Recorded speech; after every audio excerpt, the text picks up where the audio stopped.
Right, according to data from the Sleep Foundation, as many as 5% of children deal with sleep apnea. Many of those kids are between the ages of 2 and 8. Wow. So joining me now is Dr. Rosette Pothier. She is with Boise Integrative Dentistry. Hey, good morning, doctor. Hi, good morning. How are you? Good. Okay, so for starters, what is sleep apnea? Well, sleep apnea is basically a general term for a very common but serious sleep disorder where basically your breathing and your airway is impeded while you're sleeping. This can have various levels, but that's the general idea is your oxygen levels go down and you basically don't breathe.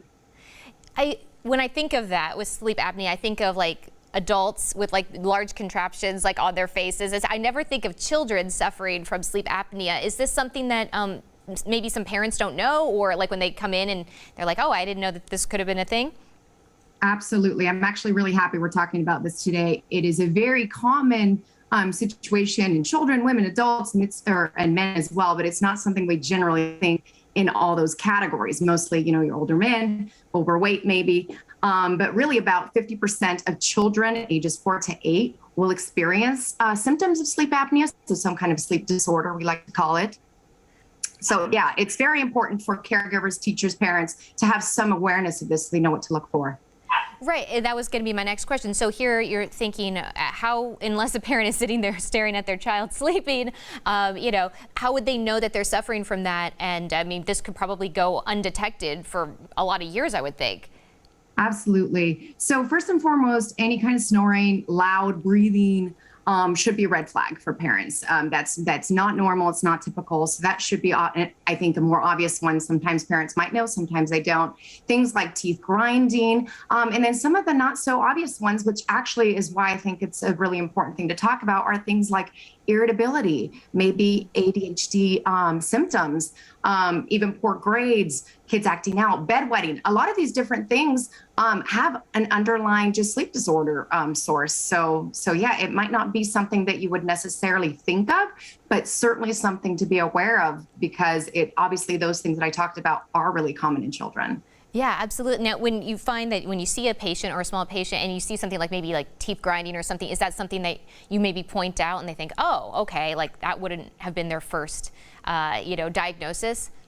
Absolutely. So that is, something that will indicate to us to ask more questions. And so we might do a further screening and ask questions about the other aspects, maybe look at things in the mouth that will also indicate potential problems leading to like a narrow airway, which would lead to decreased breathing and problems with sleeping, with sleep apnea, basically, in children. Oh, for sure. I mean, and essentially you're waking up a lot too with sleep apnea, right? I mean, if you're getting startled awake because you can't breathe, so that's like interrupting. I mean, you're going to be irritable. You didn't have a full night's sleep. You didn't hit that REM cycle.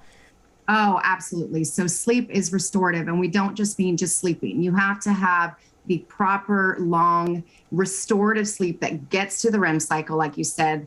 And so sometimes we're like, oh, I sleep great. But really, you're not sleeping great. You're waking up throughout the night. And you may or may not know it, but you're never really reaching that deep restorative sleep. So yes, in adults, but then also in children. And children don't really know how to manage these emotions and irritability. So this is where these things can act up and show themselves. Yeah, absolutely. It's so interesting. Now, can sleep apnea be treated? I mean, I was talking about the face mask stuff that you see, but is that it, or are there other things to do? Right. So especially in children, the treatment's going to be a little bit different than maybe your standard modalities in adults. And so really the most important thing is awareness, looking for the signs.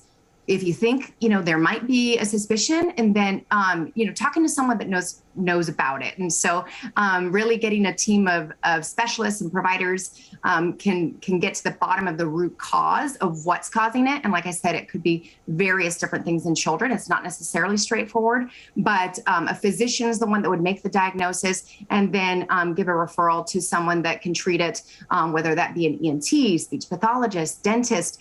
There's a lot of different people that can help treat the root cause of this as long as you get the proper diagnosis. Yeah, and I would think, especially, I mean, you think about kids, they get up early for school, you're going to all those sports, I mean, you're high energy, so if you're not getting sleep, I mean, this is time you're growing, you're trying to like absorb so much new information, it's just so important, and I know, for adults too, but yeah, that's, for an 8-year-old, who's not sleeping, yeah.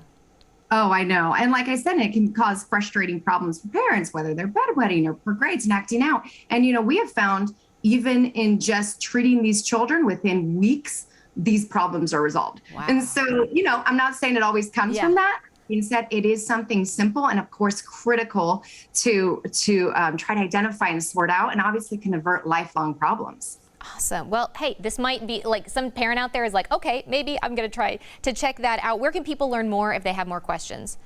Well, you can refer to the ISDA and we can direct you to the right places, but also the ASPA, the AADSM. Those are big words, but, basically there's the various academy of sleep. And, you could reach out to your dentist and maybe ask your dentist about it as well. And your dentist would likely be able to point you in the right direction. Awesome. Doctor, thanks so much for joining us. That was very interesting. I'm sure other parents are thinking the same thing. So thanks for those tips. And we're going to